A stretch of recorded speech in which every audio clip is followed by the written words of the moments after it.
Good day, everyone. Good morning. Happy New Year. As we come together today, we are not just closing a year, we are celebrating God's faithfulness. This year brought us moments of joy, challenges, lessons, and even tears. Some days were easy, others were heavy. But one truth remains we are still here by God's grace. Today is a time to pause and look back and say, Salamat, Lord. Thank you, Lord. Not because everything went perfectly, but because God stayed with us through it all.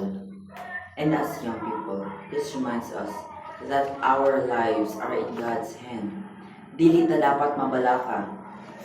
Our theme today is Grateful for Life, Faithful Through the Years.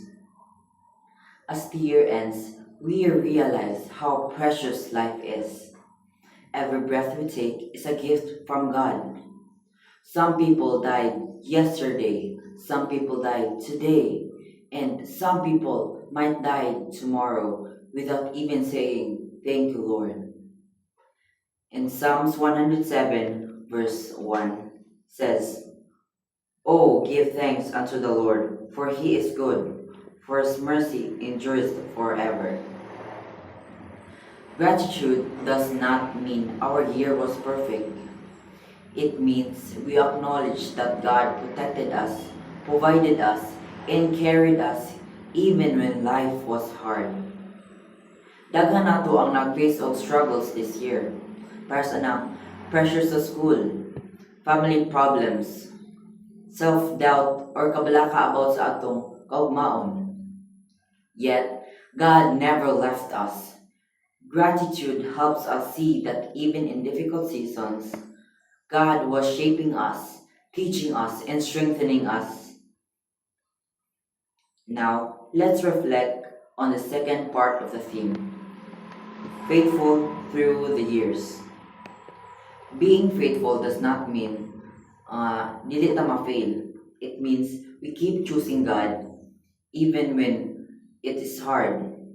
There are moments this year nga we prayed less, we doubted more, or made mistakes. But God did not give up on us. In Lamentations 3:22 to 23, nagaingon, It is of the Lord's mercies that we are not consumed, because his compassions fail not. There are new mornings, great is thy faithfulness. As young people, God is calling us to respond by being faithful too.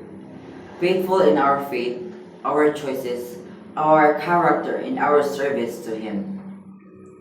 Faithfulness means continuing to pray even when life gets busy, choosing what is right even when it is difficult, and trusting God with our future even when we don't have all the answers. Napakoy isa nga verse nga ipahatag sa inyo. Makita niyo sa 1 Timothy 4 verse 12. Let no man despise thy youth, but be thou an example of the believers in word, in conversation, in charity, in spirit, in faith, in purity.